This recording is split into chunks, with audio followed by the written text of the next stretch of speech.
ஒரே ஒரு முட்டையில் பெரிய முட்டை தோசை எப்படி செய்யலான்னு பார்ப்போம். ஒரு முட்டையை உடச்சி ஊற்றிக்கிறேன். கொஞ்சமாக மஞ்சள்தூள் போட்டுக்கலாம், கொஞ்சம் மிளகுத்தூள் போட்டுக்கலாம், அடுத்து உப்பு கொஞ்சம் போட்டுப்போம்.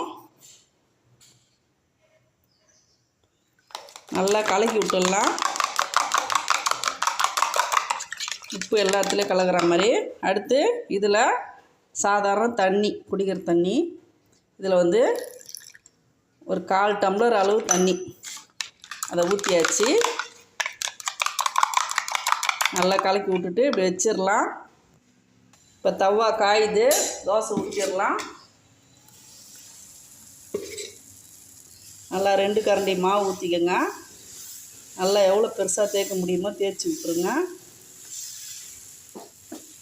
நல்லா பெரிய தோசைங்க, ஒரு தோசை சாப்பிட்டாலுமே வயிறு ரொம்பிடும்.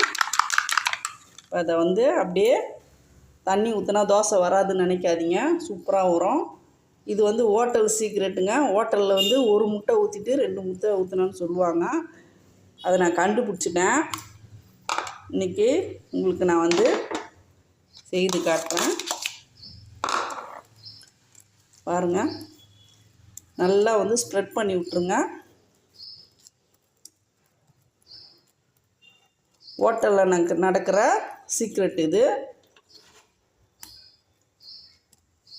இது நல்லா வேகட்டும்.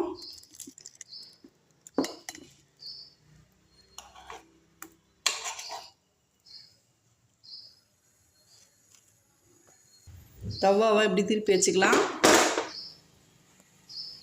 இதில் முருங்கைக்காயில் செஞ்ச இட்லி பொடி, அதை அப்படியே மழைச்சாரல் மாதிரி தூவி விட்டுடலாம்.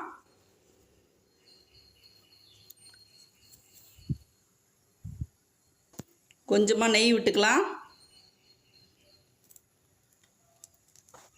இப்போ அப்படியே திருப்பி விட்டுருவோம். லைட்டாக மடக்கி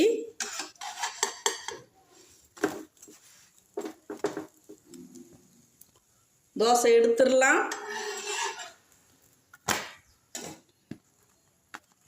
பாருங்க, ஒரு முட்டையில் எவ்வளோ பெரிய முட்டை தோசை பார்த்தீங்களா? நீங்களும் வீட்டில் ட்ரை பண்ணி பாருங்கள். இது டேஸ்ட்டில் எந்த குறைபாடும் இருக்காதுங்க. தண்ணி ஊற்றுறதுனால தோசை வராதுன்னு நினைக்காதீங்க, சூப்பராக வரும். நம்ம வந்து பாருங்கள் எவ்வளோ எல்லா இடத்துலையும் முட்டை இருக்குது பார்த்தீங்களா? தண்ணி மட்டும் தான் கொஞ்சம் ஊற்றியிருக்கோம். ட்ரை பண்ணி பாருங்கள்.